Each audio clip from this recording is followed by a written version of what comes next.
Eu sou o Nicolas, então sou psicólogo aqui no CTO há alguns meses só, acho que uns 2, 3 meses, né? Pouco tempo.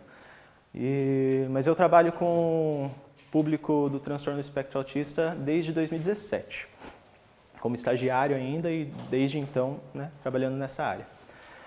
Então assim, meu objetivo aqui é trazer um pouquinho de conhecimento, né, daquilo que eu já estudei e experiência principalmente, né, que a gente percebe no dia a dia que muito do que acontece, o que vale mesmo é a experiência. Né? Às vezes a teoria é maravilhosa, é linda, mas na prática o negócio acontece de uma forma diferente. Então, acho que o principal aqui é a experiência mesmo, que eu pretendo trazer para vocês. Então, no final a gente abre para perguntas e, por enquanto, eu peço que vocês vão anotando aí, porque pode ser que apareça alguma dúvida no meio da apresentação, mas vai anotando que daí no final a gente tira essas dúvidas, tá bom? Bom, vamos lá. Então, a prevenção e o manejo de crises comportamentais. Como o Adriano falou, o nosso objetivo aqui não é apresentar a contenção em si, a intervenção física, mas todo o background aí que a gente pode manejar para evitar que chegue nesse ponto que é um pouco mais extremo, né? Então, o objetivo é orientar os profissionais, os responsáveis, né, que trabalham com esse público, a fim de garantir segurança de todos os envolvidos e do patrimônio. Às vezes é muito fácil é mais natural que a gente pense na segurança física dos envolvidos, e claro que isso está certo, claro que vem em primeiro lugar, óbvio, mas a segurança patrimonial também é importante, também deve ser pensado, né? A gente sabe que em uma instituição, às vezes, é muito difícil você arrecadar recursos para comprar um material. A gente sabe que existem materiais muito específicos e super caros, né? Que facilitam o nosso trabalho. Então, é difícil a gente permitir que isso seja danificado. Às vezes, uma criança, no meio de uma crise ali, quebra janelas, portas, e aí, como é que faz? Então, a gente precisa garantir essa segurança do patrimônio também. Planejar estratégias para prevenir as crises e desacelerar o comportamento. Essa palavra desacelerar, queria que vocês gravassem bem ela, porque ela vai ficar bem evidente, porque, em resumo, é o nosso principal objetivo, desacelerar o comportamento. Como eu falei, a gente não vai focar na intervenção física. E para que não chegue a um ponto de intervenção física, a gente tem, claro, que desacelerar o comportamento, né? Não permitir que chegue nesse nível um pouco mais alto. E reduzir as incidências e a intensidade das crises, né? Crises vão acontecer? Vão. Né? Todo mundo é passível de cometer um erro, de cometer de esquecer alguma coisa aqui, deixar passar e permitir que aconteça uma crise? Claro. Às vezes nem depende tanto da gente, mas é um dia assim que já está terrível para aquela criança e uma crise vai acontecer. Então o que a gente tem que fazer é diminuir a incidência e diminuir a intensidade e os danos gerados, né, num episódio de crise. Bom, as condutas gerais são aquelas que a gente tem que se atentar no dia a dia, todos os dias. Primeira coisa, e é o mais importante talvez, monitore constantemente a segurança do ambiente. Então, se você chega aqui no centro, por exemplo, mas vamos supor que o pessoal da gravação deixa os tripés ali numa segunda-feira, quando o centro vai abrir. Gente, chegou no centro, está vendo que tem um negócio ali, um objeto que não faz parte daquilo e que pode trazer algum risco, espera aí, a gente tem que manejar a segurança do ambiente, né? Não tem como deixar ali, sendo que pode gerar algum transtorno. Identificar situações de risco, então, no meio do ambiente é uma das principais questões e tudo começa nisso. Às vezes, e eu falo isso por experiência, né, trazendo as experiências, às vezes é um detalhe assim no ambiente que a própria instituição colocou, planejando algo, vamos colocar esse bebedouro aqui nesse lugar, porque vai ficar bom, o pessoal vai ter bastante acesso e tal, mas na prática, no dia a dia, talvez a gente perceba que não seria legal colocar aqui, sabe? Porque tem uma criança que às vezes pode causar um acidente por causa disso, então cabe a nós também, claro, conversar com a administração, apresentar esses dados, né? Olha, a gente percebeu que aqui não fica legal, então é melhor mudar de lugar, o que vocês acham e tal. E entrar num acordo para que realmente o ambiente esteja preparado em todos os detalhes, tá? Vou falar um pouco mais disso mais para frente, mas as meninas da recepção aqui no 1, tem um atendido especificamente que se ele consegue ter acesso à mesa ali com os computadores, é algo assim que meu Deus, é difícil tirar ele dali depois, sabe? Então, já dá para perceber, se vocês forem e souberem do que eu estou falando, que o ambiente já é planejado e manejado de uma forma que dificulte o acesso dele. Além disso, as meninas, assim que ele sai ou que ele chega, já ficam preparadas ali no único portão de acesso e elas ficam preparadas para não permitir que ele chegue, enfim. Então, esse manejo do ambiente é a principal questão. Conheça seus limites e, sempre que necessário, solicite ajuda. Imagina aquele dia que você acorda e, antes de tomar café, a primeira coisa que você faz é chutar a quina da cama, sabe? Aquela que o dedinho vira 360, assim. Que você já acorda naquele estresse, assim, que já brigou com o marido no dia anterior, já dormiu mal pra caramba, tá cheio de dor na coluna, aquele dia terrível, sabe? Imagina um dia desses, e aí você chega numa situação do seu trabalho e se depara, primeiro atendimento, com uma crise. Como é que vai estar a sua postura diante dessa situação? Então, conhecer o seu limite, tanto físico quanto emocional, mas aqui eu quero trazer mais para o emocional mesmo, já que a gente não está falando de intervenção física, é muito importante. Se você está percebendo que você não está num dia legal, se você está percebendo que você não está em condições emocionais para realizar aquele atendimento ou para realizar aquele manejo, então calma, respira, pede ajuda, passa a bola para um outro profissional que esteja disponível ali, mas não tenta ir além do seu limite. Tá? Manter o autocontrole diante das situações é muito importante. Tá? E a gente sabe que, enquanto seres humanos, nós estamos, né, somos propícios a perder o controle a qualquer momento. Né? O ser humano é uma bomba relógio, de fato, e todo mundo não tem ninguém que não seja. Então, calma, respira, vamos monitorar certinho. Dá para fazer esse atendimento? Dá para fazer essa intervenção? Legal. Não dá? Calma, pede ajuda, vem outro colega para ajudar. Não tenta fazer tudo sozinho, isso é muito importante. E aqui um ponto de extrema importância, na verdade, se lembrar que os excessos podem nos levar a cometer abusos, isso é muito sério. E as omissões podem levar a cometer atos de negligência. E mais uma vez da experiência, não é uma experiência muito boa, né? Mas eu já vim de lugares onde a pilha do profissional estava tão carregada, o profissional estava tão carregado que no meio do atendimento assim, houveram abusos, houveram atos de negligência diante de situações que não poderiam ser deixadas passar. E a gente tem que estar pensando que a gente está prejudicando uma criança nesse momento. Nós, enquanto profissionais que estamos trabalhando para o desenvolvimento dessa criança, a gente trabalha na contramão disso quando isso acontece, certo? Meu objetivo aqui não é trazer profundidade na questão da análise do comportamento, até porque não caberia, em 2 horas não tem como estudar isso. Mas tem 2 conceitos que a gente vai falar bastante, que eu acredito que é muito interessante vocês gravarem bem e terem isso muito fresco na memória. O primeiro é de reforço, que é quando uma consequência aumenta a probabilidade de um comportamento voltar a ocorrer. Você levantou hoje cedo, acordou cedinho, se arrumou e veio para cá porque alguma coisa está te reforçando a fazer isso. Talvez você esteja olhando para o conhecimento que você vai adquirir. Então, a busca por conhecimento, o conhecimento está te reforçando a ter o comportamento de levantar cedo, pegar seu transporte e chegar até aqui. A gente levanta cedo para trabalhar, muitas vezes por causa do dinheiro. E é isso, porque tem conta para pagar depois. Então a gente levanta e vem trabalhar sendo reforçado no final do mês pelo salário. Uma criança que, por exemplo, toda vez que quer um chocolate, faz um escândalo, chora muito e a mãe chega e dá esse chocolate, esse comportamento do choro, da birra, está sendo reforçado pelo chocolate, pelo ceder do chocolate. Tá? Então reforço acho que é um termo simples que todo mundo está a par do que significa. Né? E função, muito importante também, que é a motivação do comportamento.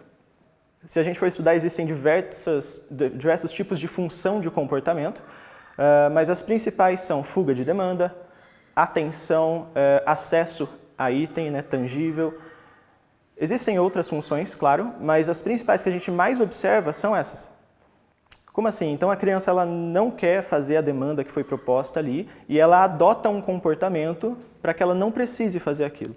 Então você pede para a criança encaixar uma peça que seja e ela começa a gritar, joga as coisas, se afasta, bate. Qual que é a função desse comportamento que ela está apresentando?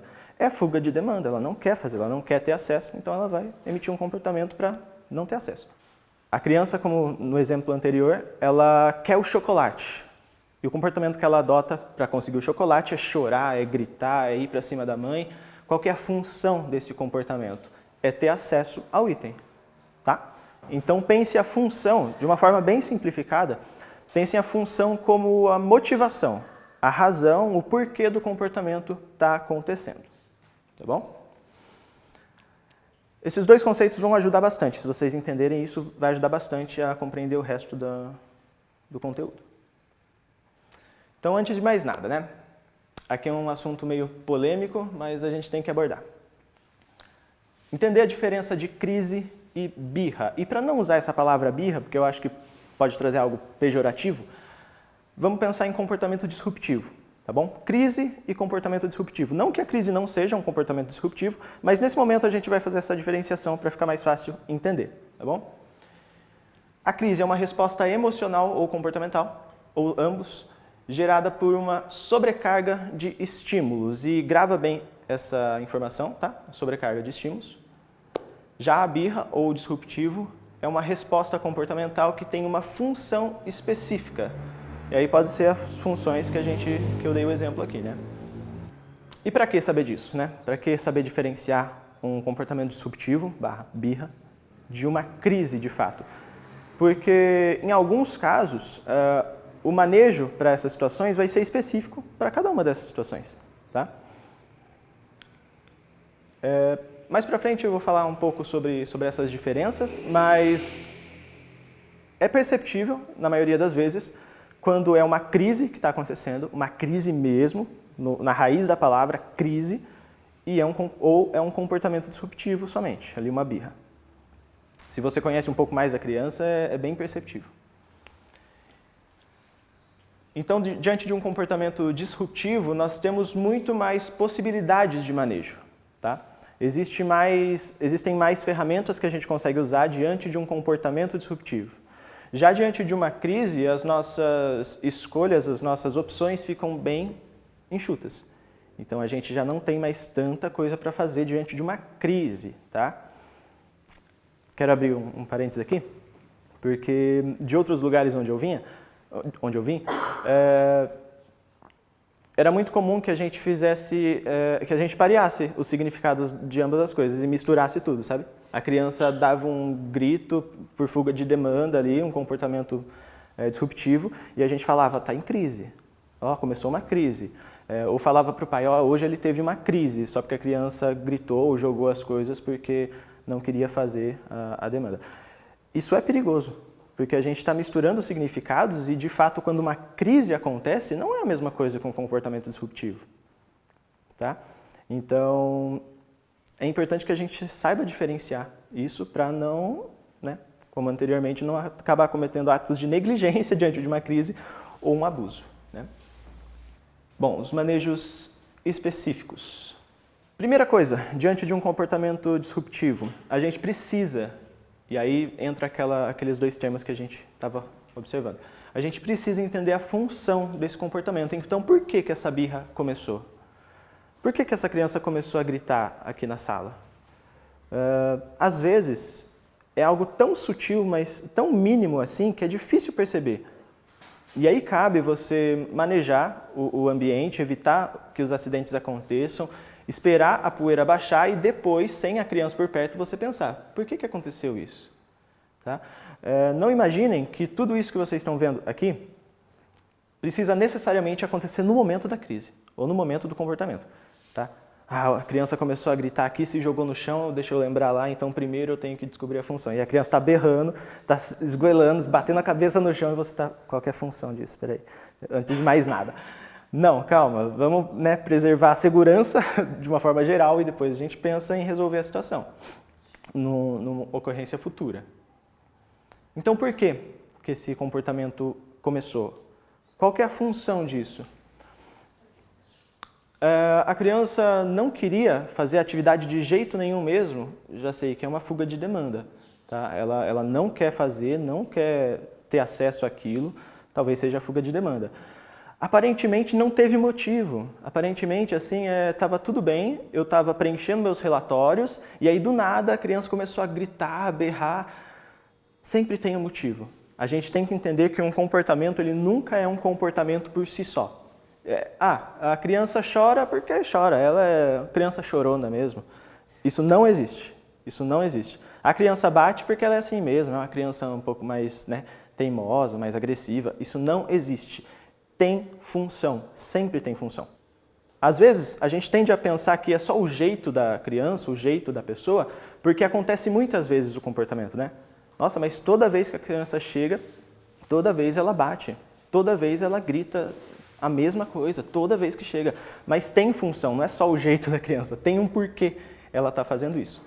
E é importante a gente descobrir esse porquê. Após isso, não reforçar o comportamento. Então, se a criança faz uma birra, um disruptivo, para pegar um brinquedo, para ter acesso a um brinquedo ou qualquer outra coisa que seja, ou seja, para ter acesso à atenção, seja para fuga de demanda, qualquer coisa assim, não reforça no momento que acontece. Tá? E de que forma a gente reforça? Lembra do exemplo lá, da definição dos termos? Que o reforço é algo que acontece e que aumenta a probabilidade de acontecer de novo. Então, se a criança ela quer ter acesso a um brinquedo, ela quer o carrinho que está em cima do armário, e ela grita, ela berra, ela aponta o carrinho e bate nas coisas, e a gente vai lá e pega e entrega o carrinho, o que a gente está fazendo? A gente está reforçando, a gente está ensinando para essa criança que, muito bem, parabéns, você gritou tudo isso e agora você conseguiu o que você queria. Então, da próxima vez que você quiser, faça isso de novo. Tá? Sem falar nada, é isso que a gente está falando na prática. Então, reforçar o comportamento diante de uma situação de comportamento disruptivo é o que a gente não deve fazer. Não deu o brinquedo ainda, quer dizer que a gente não vai dar de jeito nenhum o brinquedo para a criança? Não. Mas tem uma série de coisas que precisam acontecer que a gente tem que manejar antes dessa criança ter acesso àquilo que ela deseja. Tá? Terceiro passo, aqui eu dividi em passos para simplificar. Direcione a criança a um comportamento adequado que possa ser reforçado. Então a criança está berrando para pegar o brinquedo, está batendo nas coisas. A hora que tiver um espaço, às vezes faltando 5 minutos para terminar a sessão, esse espaço, faltando 2 minutos para terminar a sessão, a hora que tiver um espaço, você direciona a criança a um comportamento que possa ser reforçado. Já acontece constantemente, não é algo difícil. Os terapeutas aqui podem falar que acontece constantemente. Da gente passar 45 minutos num comportamento disruptivo, 45 minutos seguidos, sem pausa, direto, berro atrás de berro, choro atrás de choro, e aí faltando 5 minutinhos para levar a criança para o pai, ela dá aquela acalmada, aquela respirada, e aí você consegue direcionar um outro comportamento, para que ela tenha acesso àquilo que ela queria anteriormente. Então isso é muito comum. Eu lembro que acho que umas 2 semanas atrás, aconteceu exatamente isso. No atendimento, a criança já entrou, assim, querendo ter acesso a um item antes de fazer atividade ali, antes da proposta do atendimento. Só que ela entrou já com um comportamento disruptivo desses. Então, chorando muito, gritando, enfim. E aí eu não dei acesso ao item, coloquei num ponto em que ela não conseguisse alcançar, e aí eu fui direcionando, fui tentando orientar ela, você quer tal coisa? Acho que eram umas pecinhas de encaixe que ele queria. Você quer as peças? Vamos terminar isso aqui primeiro? Vamos colocar esse aqui primeiro? E nada feito, não tinha conversa. Era só comportamento disruptivo. Faltando pouquíssimo tempo para terminar a sessão, ele deu uma respirada e sem que eu falasse nada, ele foi lá no chão e colocou as pecinhas no lugar do jeito que eu tinha pedido. E aí no momento que isso acontece, reforça na hora. É instantâneo, tá? Então, você quer o brinquedo? Então vamos guardar essas peças aqui? Ter esse tipo de jogo de cintura é muito importante, tá? A gente tem que entender que durante um comportamento disruptivo, a gente consegue conversar com a criança ainda. Ela ainda está entendendo o que você está falando. Ela pode estar berrando assim a 10.000 decibéis, assim, ensurdecedor, mas ela está entendendo o que você está falando. Tá? Ela está atenta ali. Então mantenha o manejo, mas se necessário, ofereça ajuda. Nesse caso, como eu falei, né, desse dia, a criança foi lá e fez a demanda ali sem precisar de ajuda nenhuma, mas já teve outras ocasiões em que o comportamento não estava passando de jeito nenhum, a gente já estava no limite do horário para sair, assim, já não dava mais para passar porque tinha mais atendimento chegando, e aí eu precisei dar uma ajuda um pouco maior para a criança, para que ela conseguisse cumprir a demanda e aí tivesse acesso àquilo que ela estava querendo. Isso não significa que você vai fazer para a criança completamente e vai entregar o item que ela quer. Tá? A gente tem que ter esse feeling para sentir. Eu consigo manter esse manejo nesse nível que está com essa criança por enquanto? Consigo. Ele tem capacidade, ele tem habilidade de cumprir essa demanda para chegar ao item sem precisar de ajuda? Tem, legal, mantém. Não tem, oferece ajuda. Às vezes facilitar uma atividade não é necessariamente você fazer para a criança, mas facilitar, deixar um pouco mais curta, um pouco mais fácil. É muito comum que em atividades de encaixe de sombras, assim, né? A gente tem formato e encaixe certinho, a gente deixa a peça para encaixe do lado do formato, assim. Assim, a criança pega e arrasta para o lado, ela já fez a atividade. Então, facilitar ao máximo, às vezes é melhor do que você insistir naquilo que a criança não vai fazer e vai ser pior no final das contas. Então, vamos lá, eu te ajudo. Às vezes é necessário dar uma ajuda. Tá? A importância de manter o manejo, mais uma importância de manter o manejo e não ceder, é que assim, imagina a situação em que a criança, eu sempre dou esse exemplo para os pais, porque é bem fácil deles entenderem também. Imagina que a criança, toda vez que ela quer um chocolate, ela começa a resmungar.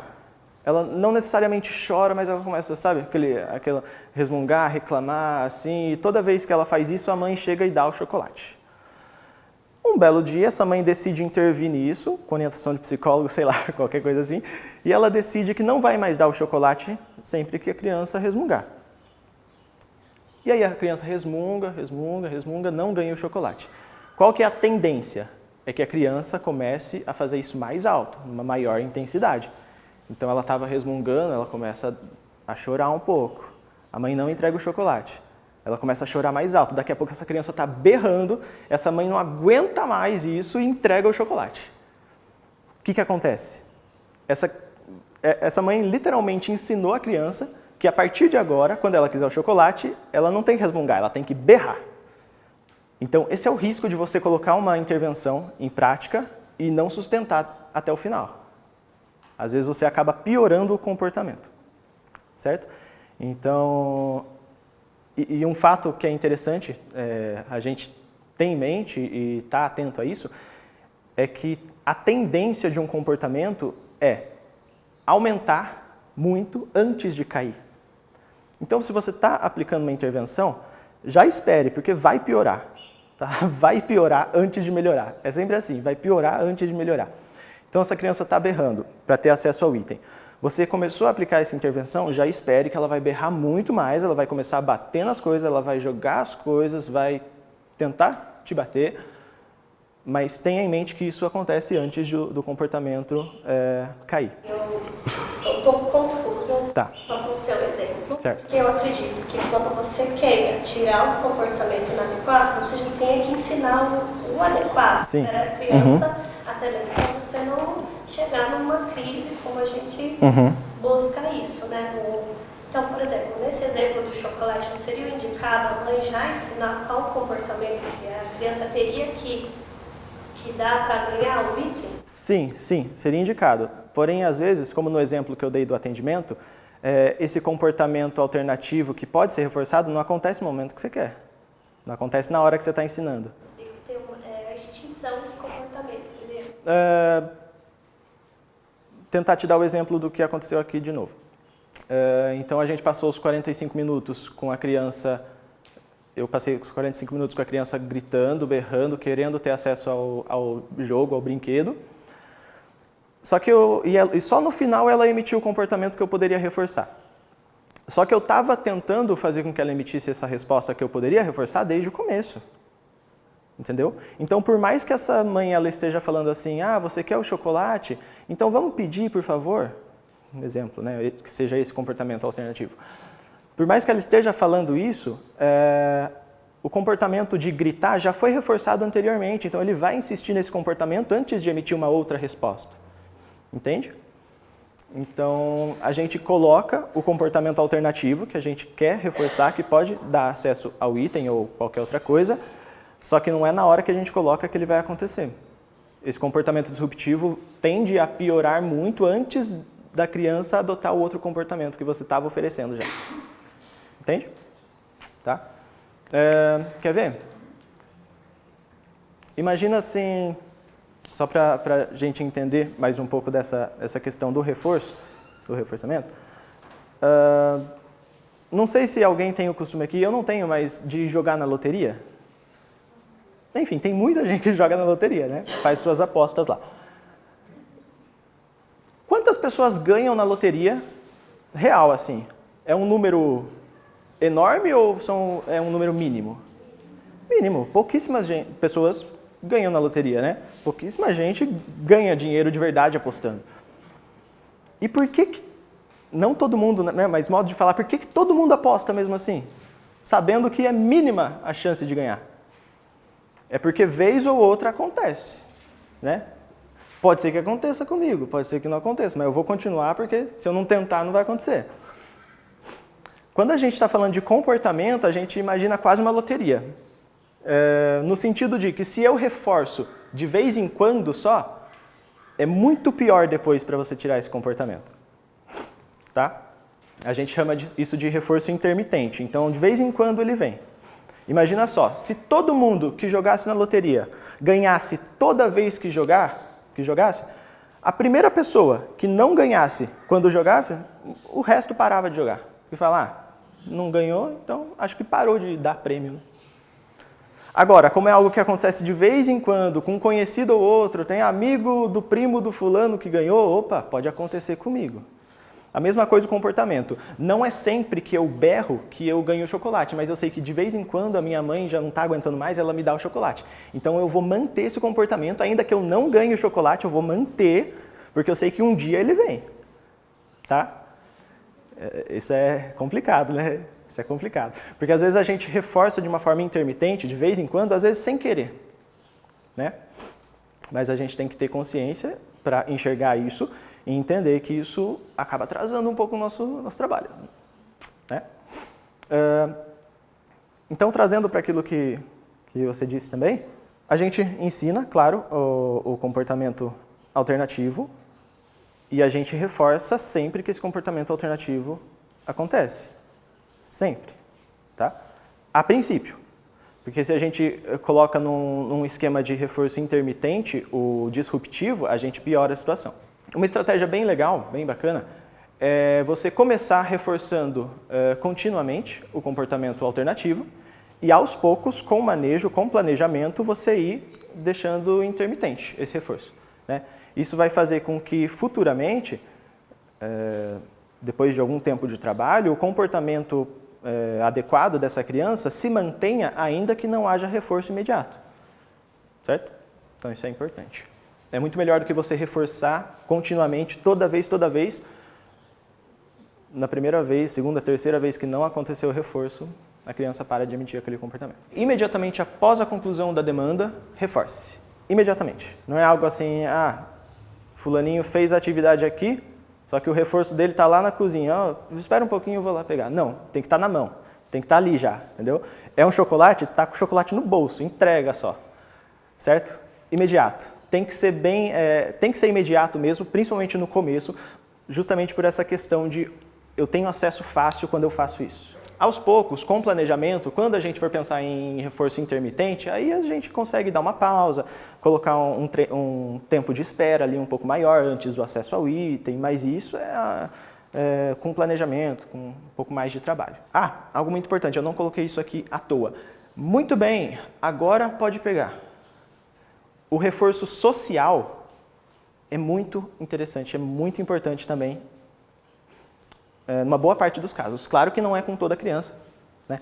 Claro que dependendo da situação, o reforço social ele acaba nem sendo um reforço, mas muitas crianças a gente acaba reforçando socialmente também. Então, muito bem, parabéns. Daqui a pouco, só o reforço social, às vezes, não necessariamente com o acesso ao item, já é algo legal, que a criança vai manter o comportamento a partir daí. Então, não é simplesmente, tô quieto aqui, a criança fez a atividade, eu jogo o chocolate para ela. Isso parece muito mais com adestramento do que qualquer outra coisa, né? Então, bom, a crise. Agora sim, a gente está falando de crise, literalmente crise, tá? Tenta pensar na raiz da palavra mesmo, crise. Como eu já mencionei, né, a crise propriamente dita é uma resposta a uma sobrecarga de estímulos. Tem poucas alternativas, existe pouco manejo diante de uma crise, sendo que as principais são a prevenção de acidentes e a retirada dos estímulos, tá? Então a gente tem que entender que em momentos de crise, as nossas opções são limitadas e, assim, não adianta, não vai ficar tentando conversar com a criança. No momento de crise eu estou falando, tá? Não estou falando daquele momento que a criança está fazendo aquilo porque ela não quer cumprir com a demanda e a gente chama de crise. Isso não é crise, isso é comportamento disruptivo só.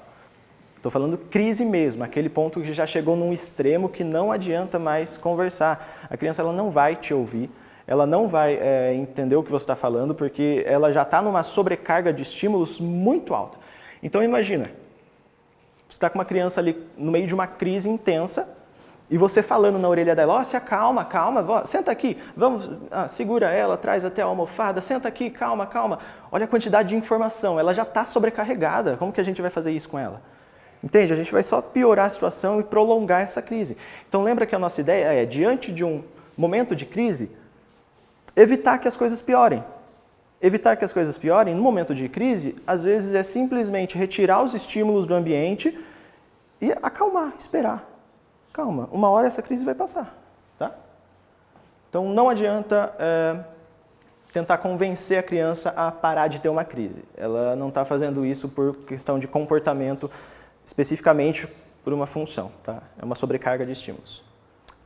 Algo importante, uma crise pode ser gerada por comportamentos inadequados, por comportamento disruptivo? Pode, tá? Às vezes o comportamento disruptivo, a gente não intervém no comportamento disruptivo e ele se torna tão intenso que acaba gerando uma crise, tá? É tanto estímulo ali que acaba desencadeando uma crise.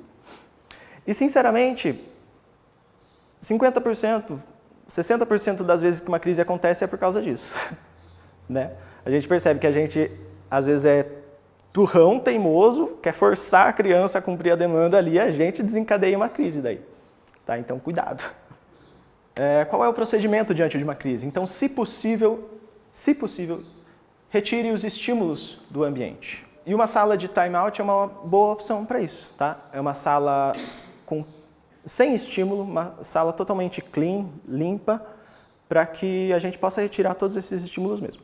Imagina que a criança está aqui, por exemplo, e é uma criança que é muito sensível à movimentação, talvez, e aí a gente tem muitas crianças ao mesmo tempo correndo aqui e, de alguma forma, a gente não se atentou e isso desencadeou uma crise nessa criança.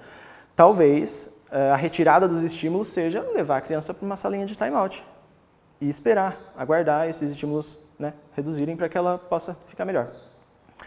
Às vezes é som, barulho muito alto. Tem muitas crianças que têm uma hipersensibilidade auditiva e barulho acaba incomodando muito e acaba desencadeando uma crise muitas vezes. O que a gente tem que fazer? Cessa barulho, diminui, tá? A gente tem que tomar cuidado para não acabar reforçando também uma crise, tá? Porque por mais que uma crise seja de fato uma crise, não tem muita conversa, não tem muito que a gente possa convencer a criança a deixar de ter uma crise, ainda assim a crise também emite comportamentos. Durante uma crise essa criança também emite comportamentos. Então por mais que a criança entrou numa crise por conta de movimentação aqui dentro da sala. E aí a gente levou ela para o time-out. A gente tira ela do time-out sem ninguém na sala, querendo ou não, a gente ainda assim reforçou que sempre que ela estiver incomodada, ela vai apresentar comportamentos disruptivos, a gente vai tirar e daí ela vai voltar e não tem ninguém mais. Então, reinserir a criança na atividade é muito importante, tá? A gente entende que isso tem que ser feito de uma forma correta, aos poucos, para que não gere outra crise, mas é muito importante, tanto no disruptivo quanto na crise, reinserir a criança na atividade, certo? Então, nesse exemplo, mais uma vez, do atendimento ali, tudo bem, ele estava gritando, ele estava berrando para ter acesso ao item, eu pedi para ele fazer as coisinhas lá, e aí só quando ele fez, ele cumpriu a demanda, ele foi reinserido na atividade, aí sim ele teve acesso, certo? Então a gente não cessa a crise e fica por isso mesmo. Hoje ela teve crise, eu coloquei ela na sala de time-out até o final da sessão, e aí a hora que ela saiu já estava tudo vazio, ela só foi embora. Isso não é legal, tá? Então cuidado para não reforçar o comportamento durante uma crise também. Manejos gerais, eu coloquei mais para a gente entender que existem alguns manejos, algumas condutas, né, umas estratégias que a gente usa, tanto faz se é crise ou birra, tá? Que a gente tem que se atentar. Parecido com aquelas condutas gerais que a gente viu lá no começo, tá? Então a gente tem que entender que nenhuma crise ou birra ou comportamento disruptivo acontece de uma hora para outra, sem dar nenhum sinal, certo? A criança teve crise hoje, e ela entrou num quadro sério de crise ali e foi de uma hora para outra. Ninguém viu acontecer.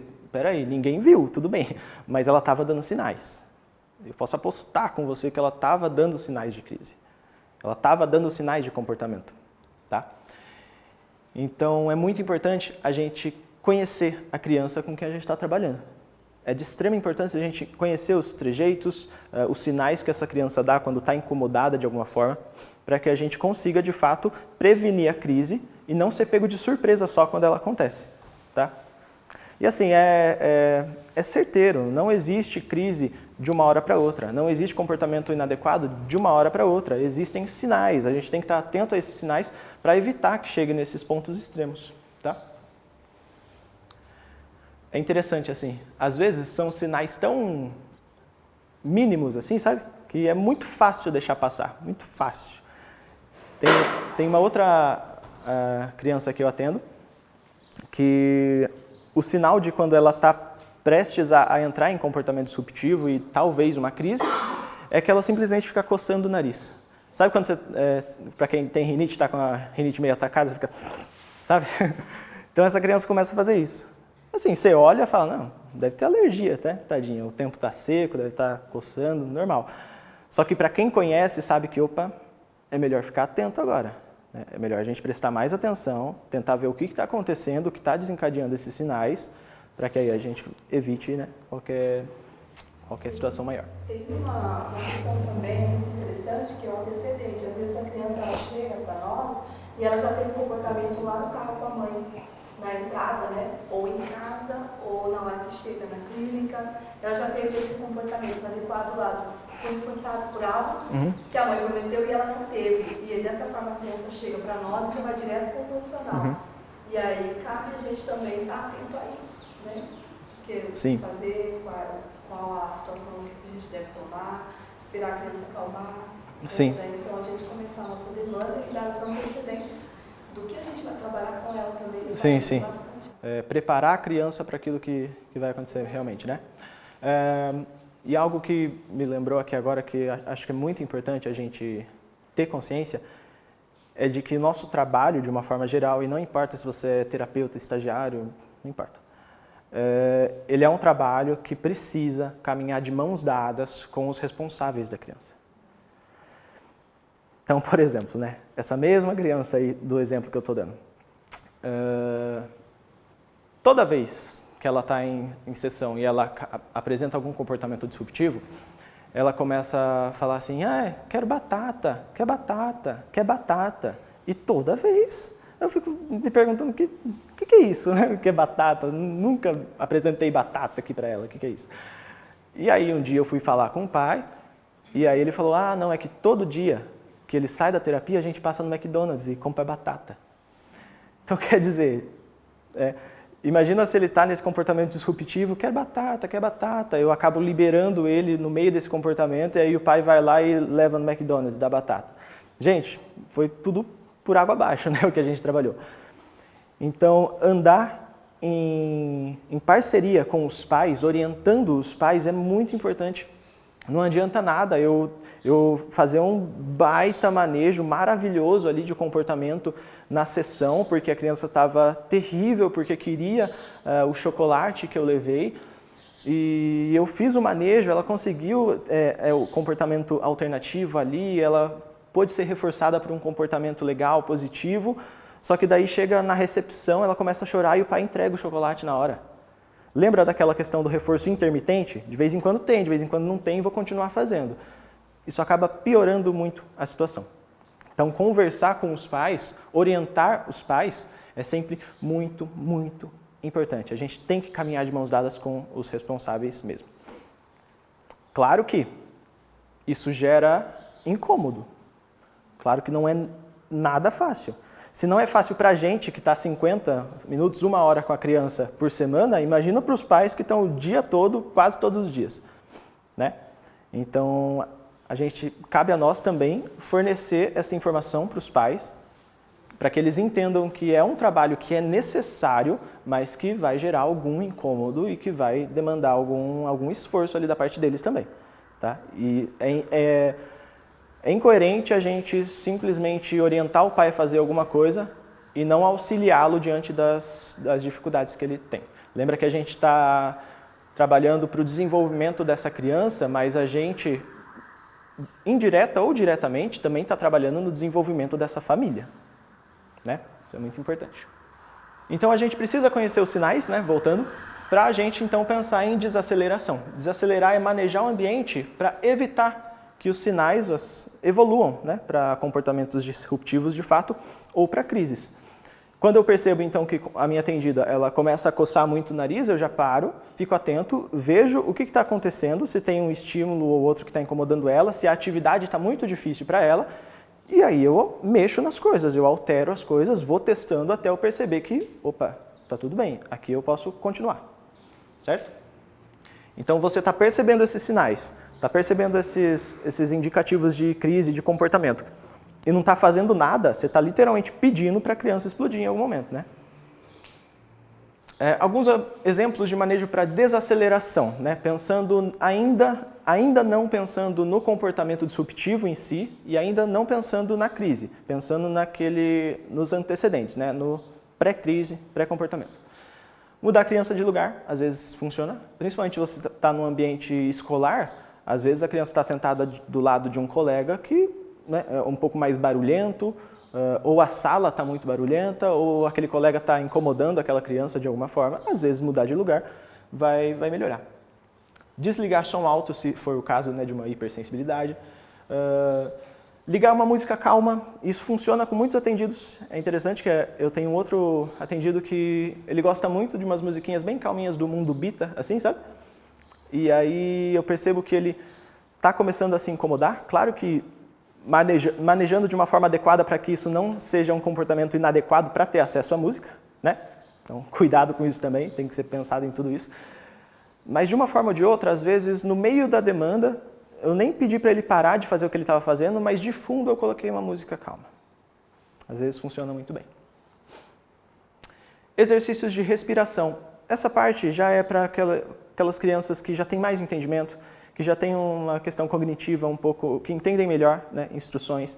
Então é muito legal a gente ensinar essas crianças exercícios de respiração, de autorregulação. Eu estou percebendo que você está um pouco mais agitado, você está ficando um pouco mais irritado, vamos respirar aqui comigo? Existem até ilustrações, aplicativos que você baixa que auxiliam nessa respiração, né? Aquele círculo que aumenta e diminui conforme a respiração da criança, enfim. Então é algo a ser trabalhado, se for uma possibilidade, né? Não é para todos, claro. Atividade física para liberar energia, isso é muito legal. Às vezes aquela criança já tem uma hiperatividade, né? Ela já não consegue ficar muito tempo sentada, muito tempo parada, e você está forçando, não, fica sentado aqui, porque você precisa aprender a ficar sentado.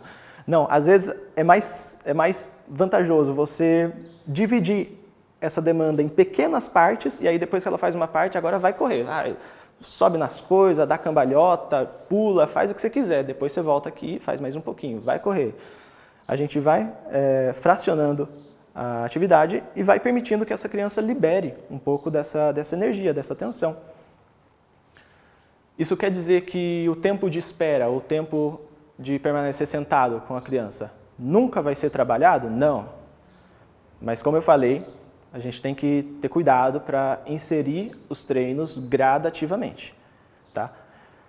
Forçar uma criança que não consegue ficar sentada a ficar sentada 50 minutos não é treino de espera, é tortura, tá? Lembra dos excessos, dos abusos.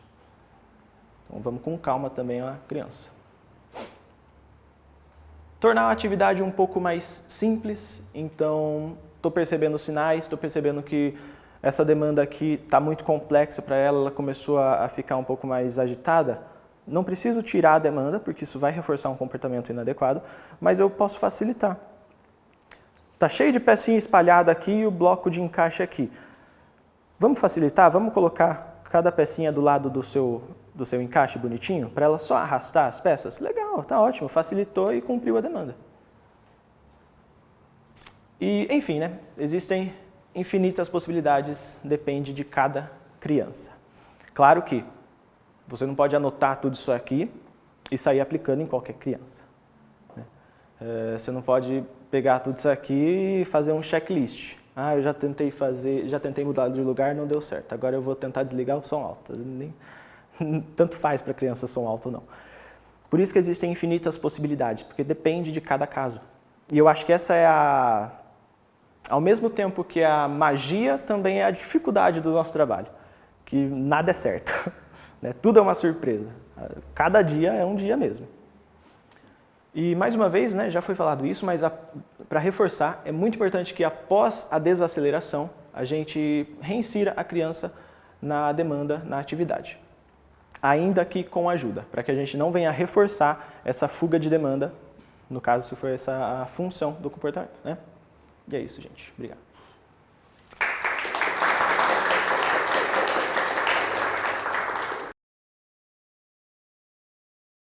Eu tenho um paciente que ele é muito agitado, ele tem estrepsia e ele fica, quando ele está muito, né, a adrenalina dele estimulado, e aí ele gosta muito da bola, então uma bola grande, onde senta ele em cima e aí ele começa a quicar a bola, né?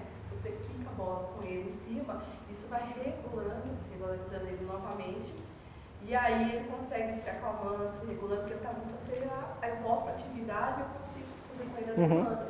A cama elástica também ajuda bastante, né? Principalmente os CDRs com grau 3, nível 3, a cama elástica também ajuda bastante, a gente costuma subir e ir para a cama elástica, onde saltam, se autorregularizam, né?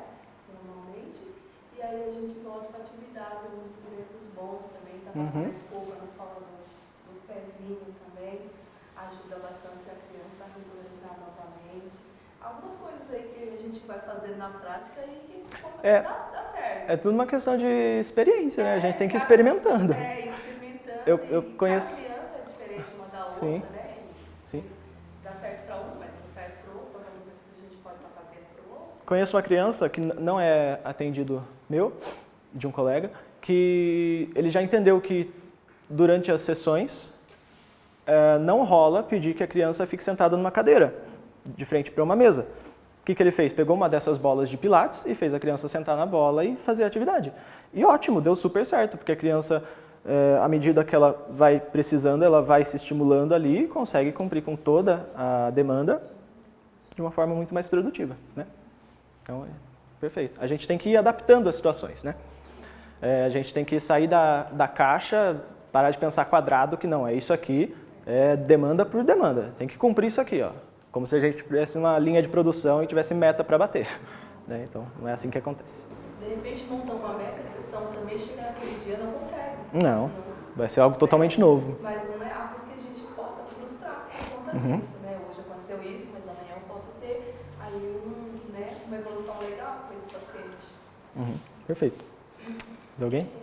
Nicolas, no caso, por exemplo, uma criança que já chega um pouco mais desregulada, né? Sempre é legal perguntar para o pai, para a mãe, o que cada criança decidir. Sim. Eu poderia já começar o atendimento como reforçador e ir alternando, ou sempre começa com a demanda que eu quero? Depende muito de cada situação, mas assim, por via de regra mesmo, se ele já está num comportamento disruptivo por conta do reforçador, se você começar reforçando, você perdeu a sessão, sabe? Mas, claro, né, como eu falei, a gente tem que ter jogo de cintura para tentar inserir de uma forma que ele consiga ter acesso, talvez, ao reforçador, mas com outro comportamento. Ao contrário, já deu certo. A criança chegou muito irritada, nervosa, ficou com o reforçador, se acalmou, fez as atividades e aí deu super certo. Sim, pode até, sim. Não, Que nem você falou, tem que ter aquele jogo de cintura, né? Vai acontecer e vai dar certo isso de você liberar o reforço para a criança e aí ela conseguir fazer a demanda depois? Vai. Só que daí você está reforçando um negócio que não é você que vai sentir, é o pai. Não, sim, claro. Sim, claro. Mas, né, que seja, a criança chegou super irritada. Conseguiu acesso, a primeira coisa que ela fez foi ter acesso ao reforçador na sessão. E aí depois ela conseguiu cumprir a demanda, ainda assim o chegar irritada foi reforçado. Sabe? Então, no meu ponto de vista, né? Claro, é mais interessante acalmar, regular as coisas e aí ter acesso ao reforçador. Algo que eu costumo fazer bastante, porque eu gosto de trabalhar dessa forma, se a criança chega bem, chega legal, sem comportamento disruptivo, eu antecipo o tempo livre de brincar na sessão. Às vezes, dependendo do nível de compreensão da criança, eu até pergunto, você prefere brincar agora e fazer a atividade depois, ou brincar depois e primeiro fazer a atividade? E aí eles escolhem. E isso é uma alternativa legal. Você está reforçando aquele momento da sessão, você está criando o vínculo com a criança, né? E pode funcionar. Eu gosto bastante de fazer dessa forma. Você fala que quando a gente inicia uma crise, a gente tem que sustentá-lo independente que aquele comportamento pode... Independente não, mas assim, com equilíbrio. Aquele comportamento pode, né, ficar... Pode piorar. Tá. Dentro de uma clínica, da casa, é um ambiente seguro, sabe? Na sala de aula, com outras crianças, com todos aqueles estímulos ali, qual é a ideia? A gente sai da sala, num ambiente mais calmo, com menos estímulo, e volta? Ou a gente mantém e segura a regra. Depende de cada caso, né? Se a gente está pensando em crise, é melhor a gente afastar dos estímulos, claro, né? Se a gente está falando de comportamento disruptivo, depende também. Por exemplo, em outro lugar que eu trabalhei, tinha era um rapaz, assim, já adolescente, que toda vez que a gente ia fazer caminhada externa, ele sentava no meio da rua e não tinha o que tirasse ele no meio da rua, literalmente, onde os carros passam. É um comportamento disruptivo. Mas e aí, a gente vai deixar? Tem como deixar? Não tem como, né? Então, às vezes, o comportamento vai precisar ser reforçado, garantindo a segurança daquela criança, garantindo que as coisas não piorem. Então, eu preciso deixar a criança em sala se ela está tendo esse comportamento para sair da sala. Eu tenho que deixar a criança em sala, então? Depende. Essa criança, você consegue ter um manejo que possibilite não reforçar a saída da sala? Beleza, dá um jeito, continua em sala. Agora, está algo impossível de sustentar, está colocando as outras crianças em risco? Para. Às vezes é melhor perder para ganhar depois, sabe? É igual xadrez. Às vezes você tem que sacrificar a rainha para conseguir o rei. Tudo bem, não tem problema. Perde agora, depois você tenta ganhar. Tá? Ficou claro? Você falou um pouquinho Eu não sei se todo mundo entende termos e já viu todo mundo explicar. A ideia geral de uma sala timeout é uma sala livre de estímulos, onde a criança ela possa se regular. Se vocês forem ver essa salinha aqui, vocês vão perceber que é uma sala acolchoada, ela é neutra, então você não tem tanta informação nessa sala, justamente para que a gente retire os estímulos e essa regulação ela possa acontecer de uma forma mais adequada e mais rápida também, né? Quer dizer que a criança ela não vai regular em outro lugar? Não. Às vezes, se você não tem uma sala de timeout, tudo bem. Só que uma sala de timeout ajuda muito, muito mesmo. Tá? Alguém? Nessa questão, só falar um pouquinho, nessa questão de sala de aula já aconteceu comigo. Eu tive crianças autistas em sala de aula em época da aula e eu pedi para que o auxiliar descesse com as crianças quando eles estavam tendo crise. Já aconteceu outras vezes e funcionou bastante também. Como ele mesmo falou, né, depende muito do caso. Nesse caso funcionava, assim, porque tinha momentos que era questão de que eu quero dar uma volta, passear lá fora e cair nessa questão, será que é birra? E eu consegui identificar por muito tempo, né, o ano todo com a criança. Então eu falava, pedia por favor que o auxiliar descesse com a criança, com as outras crianças, e ele permanecia em sala. Então ele via que daquela forma não tinha jeito. Quem saía as outras e não eu. Daí eu começava a regular e assim ele ficava, se acalmava e a gente continuava com a proposta da sala de aula. Deu super certo, assim, também. Mas depende muito do caso. De repente a criança realmente está tendo uma crise ali, né? Ventilador virando, tio lá na rua vendendo pro litro, a cozinha batendo panela. Sim. Muitos estímulos, né? A criança do lado dos amigos gritando. Isso, aí é melhor retirar os estímulos. Né? Ou você retira os estímulos quando possível, ou você retira a criança dos estímulos. Né? De qualquer forma, manter no local que está causando a crise, geralmente não é uma boa ideia, a crise.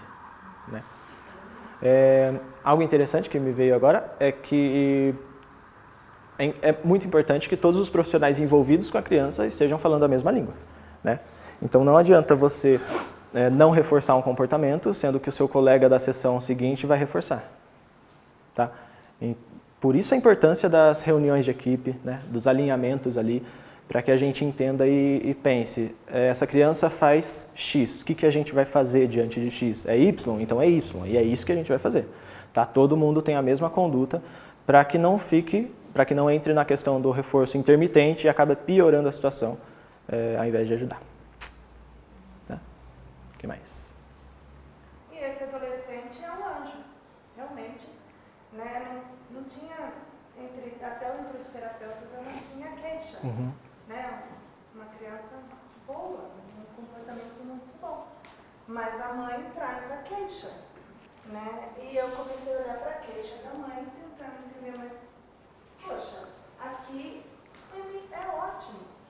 Né? E a mãe trazendo uma queixa. E é um atendimento novo. Então, eu peguei alguns recursos relacionados, vamos colocar assim, olhando para essa mãe. No segundo atendimento, esse menino olha para mim e fala assim, não, eu não vou fazer. Opa, peraí. Quem é esse menino? Até o momento, estava tudo bem. E de repente ele olha para mim e fala, não. Daí eu vi o menino que a mãe se queixa. É a primeira vez que esse menino se mostra. Por quê? Porque eu não quero ser contrariado. Você está me contrariando. Né? Daí, essa mãe também ficou preocupada, mas, puxa, ele tem que pedir desculpa para você. Eu falei, não, eu preciso realmente conhecer seu filho. Sim. Né? Eu tive a primeira vez esse contato com um menino que todo mundo fala, ele é ótimo. E ele se mostra realmente quem é ele dentro de casa. Né? A gente precisa entender que assim, essa criança ela existe dentro de casa. E ela é contrariada também. E ela escuta não dentro de casa. Daí ela se mostra de uma outra forma. Que muitas vezes aqui, né, num ambiente controlado, muitas vezes ela não se mostra. Então a gente precisa buscar também entender o que está dentro dessa casa. Sim. Essa casa vai existir não. Sim. Como que a gente lida com isso? Eu tenho outro exemplo que é um dos casos que eu falei assim, que é um anjinho dentro da sessão, da terapia, e em casa traz um monte de coisa, né? Aí eu estava, né, pensando em coisas, o que dá para fazer para tentar conhecer esse lado dele, que eu não conheço ainda, né, esse lado.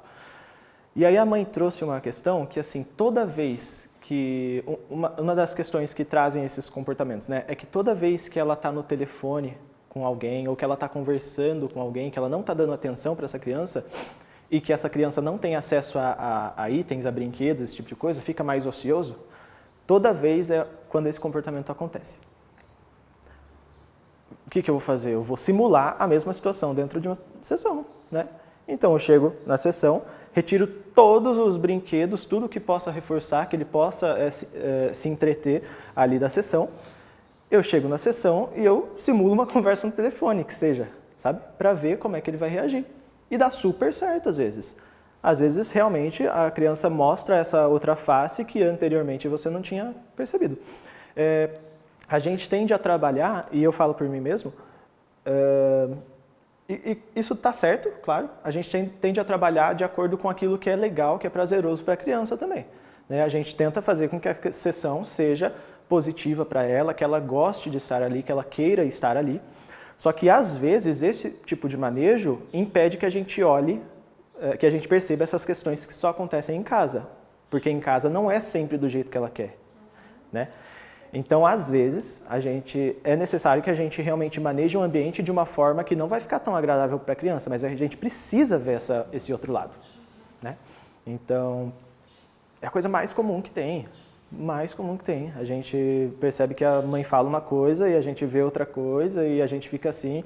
Calma, tenta simular a mesma coisa que acontece em casa na sessão. Às vezes dá certo.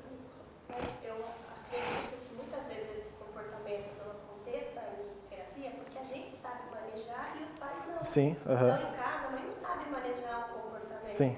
Então, eu acho que é legal os pais também participarem de um atendimento, para quando Sim. tem um comportamento inadequado, que os pais não gostam, a gente possa mostrar para esse pai que existem outros caminhos, né? Para que ele, seu filho está fazendo isso, está puxando sua blusa, ensina ele a te chamar, Sim, mãe, né? perfeito. Ensine ele porque às vezes um comportamento inadequado aparece em casa porque o pai não sabe lidar com a criança, Sim, né? E a gente, querendo ou não, nos cursos e nas porradas da vida, a gente vai... a gente está preparado para o que vai acontecer, né? Então não vale mais a pena também fazer um treinamento de paz, Sim, com certeza. ao invés de a gente ficar cutucando essa criança, eu acho super Com certeza. isso, né? Sim. A gente tem que conhecer, mas esse pai também às vezes não sabe como pode ensinar um comportamento adequado para o seu filho, né? Sim, perfeito. Nesse caso da mãe, eu passei algumas orientações para ela de manejo em casa. Algumas coisas deram certo, outras não, normal. Mas ela ainda estava trazendo essa questão do chamar a atenção, né, quando ela estava no telefone e tudo mais. Eu estou alinhado com uma outra terapeuta dele e a gente está tentando trabalhar essa mesma questão, né, cada um na sua terapia. E aí ela tentou fazer a mesma simulação da atenção, né, só que ela chamou a mãe para ir junto, tá dentro da sala junto.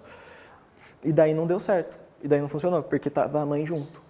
Tá? Então, já tinha, querendo ou não, uma atenção, mesmo que seja indireta ali da mãe, né? E como é que a gente fala para essa mãe ficar uma estátua dentro da sessão? Se abstenha, não olhe para a criança, fique quieta. Não dá, entendeu? Então, é muito importante essa orientação parental, muito importante mesmo. A gente tem que orientar os pais e dar alguma luz para eles. Às vezes, uma orientação, algo novo e simples, que funciona, uma mínima evolução da criança ali, um comportamento que não acontece ou acontece menos durante a semana, já dá um nível de esperança para esse pai que daí ele começa a abraçar tudo que você propõe e o trabalho começa a fluir muito mais, né? É muito importante mesmo. Mas, encerramos? Tudo bem? Nenhuma dúvida? Tudo bem, então. Obrigado.